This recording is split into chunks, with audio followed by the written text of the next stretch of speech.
నువ్వు ఎంత ఆయుష్ ఇస్తే అంత ఆయుష్ ఆఖరు వరకు నమ్మకంగా నీ రాజ్యం కొరకు పనిచేసే కృప నాకు ఇవ్వు ప్రభువా. బ్రతకాలని, దేవుని కొరకు వాడబడాలని ఆశ ఉందా? చావు చావు చావు, గొయ్యి గొయ్యి, గోతిలోకి వెళ్ళాలి ఎందుకు ఆశపడుతున్నారు? దేవుడిచ్చిన ఆయుష్, దేవుడిచ్చిన జీవితం బహుమానం. Do you know that your life is a gift, absolute gift from the lord. Death beds మీద ఉన్న వాళ్ళు చాలామంది తాపత్రయపడుతున్నారండి. ఇంకొక 5 ఏళ్ళు బ్రతికితే బాగుండు, ఇంకొక 10 ఏళ్ళు బ్రతికితే బాగుండు, ఇంకా దేవుడు ఆయుష్ ఇస్తే బాగుండు అని అర్థిస్తూ ఉన్నారు వాళ్ళు. నీకు మంచి జీవితం ఉంది, మంచి ఆయుష్ ఉంది, but you are just misusing your time. సమయాన్ని వ్యర్థం చేసుకుంటా ఉన్నావు. ఈ జీవితాన్ని టేకింగ్ ఫర్ గ్రాంటెడ్. ఏముందిలేండి, బ్రతికిచ్చాడు కాబట్టి బ్రతుకుతున్నాను దేవుడు, ఈ జీవితానికి అర్థమే లేదన్నట్లుగా నీ జీవితం యొక్క విలువను తెలుసుకోలేని స్థితిలో బ్రతుకుతున్నావా? యోనా చేయాల్సిన పని చాలా ఉందే. దేవుని సేవకునిగా దేవుని కొరకు ఇంకా ప్రయాణాలు చేయాలి, ఇంకా ప్రకటించాలి, దేవునిలో ముందుకు వెళ్ళాలి. కానీ యోనా చేస్తున్న ప్రార్థన ఏంటంటే, నేనిక బ్రతుకుట కంటే చచ్చుట మేలు, నన్ను తీసేసుకో ప్రభా. ఇందాక చెప్పాను ఆ మాట. దేవుని ఎడల కోపం ఉంటే ప్లీజ్ స్టాప్ ఇట్. దేవుని మీద నువ్వు కోపం కలిగి ఉంటే ముందు అది మానుకో. ఫర్ వాట్ ఎవర్ రీజన్, ఏదైనా వచ్చి కారణం. దేవుని మీద కోపం ఉందా? కోపగించుకోవద్దు. ఆయన కోపగించుకుంటే మనము భస్మం అయిపోతామండి.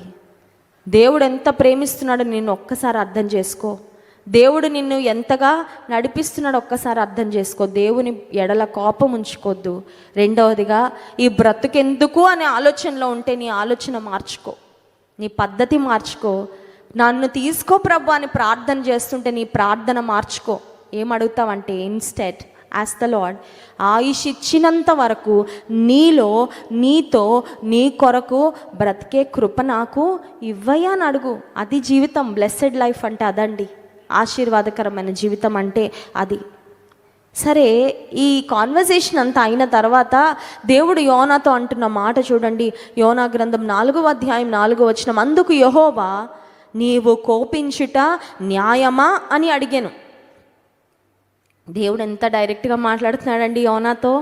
కొన్నిసార్లు దేవుడు మనతో కూడా చాలా సూటిగా మాట్లాడతాడు.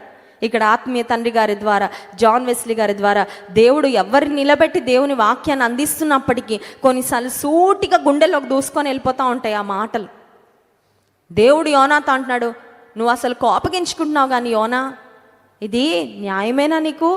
ఎందుకు కోపగించుకుంటున్నావు అంటే, యోనాకు అప్పటికీ అర్థం అవ్వట్లేదండి, ఇంకా అర్థం అవ్వట్లేదు. అదే ఫ్రస్ట్రేషన్. కొంతమందికి ఫ్రస్ట్రేషన్, అన్నిటికీ ఫ్రస్ట్రేషనే.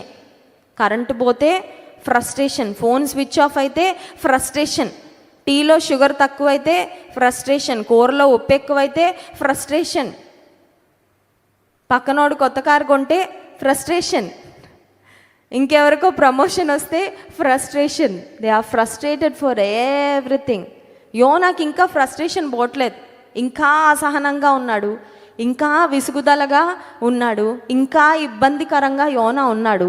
అప్పుడు యోనాకి దేవుడు ప్రాక్టికల్గా ఒక లెసన్ నేర్పించాలని దేవుడు మాటల ద్వారా మాట్లాడతాడండి. అలా నేర్చుకోకపోతే చేతల్లో నేర్పిస్తాడు మనకి, కానీ నేర్చుకోవాల్సినవన్నీ నేర్పిస్తాడు ఖచ్చితంగా. హల్లెలూయా. స్కూల్లో చేరితే అన్ని సబ్జెక్టులు రావాలా? అన్నీ వస్తేనే పాస్ అవుతాం కదండి. మ్యాథ్స్ రాదండి మా వాడికంటే అదే క్లాస్లో కూర్చుంటాడు, ఖచ్చితంగా చదవాలా, పాస్ అవ్వాలా, అంతే. Whether it's difficult, whether he likes it or not. దేవుని బిడ్డవైన తర్వాత ప్రతి పాఠం నేర్చుకోవాలి. నేర్చుకుంటేనే నువ్వు ఎదుగుతావు, నేర్చుకుంటేనే నువ్వు నమ్మకంగా ప్రభు కొరకు ముందుకు వెళ్ళగలవు. ఇప్పుడు యోనాకు దేవుడు ఒక ప్రాక్టికల్ డెమాన్స్ట్రేషన్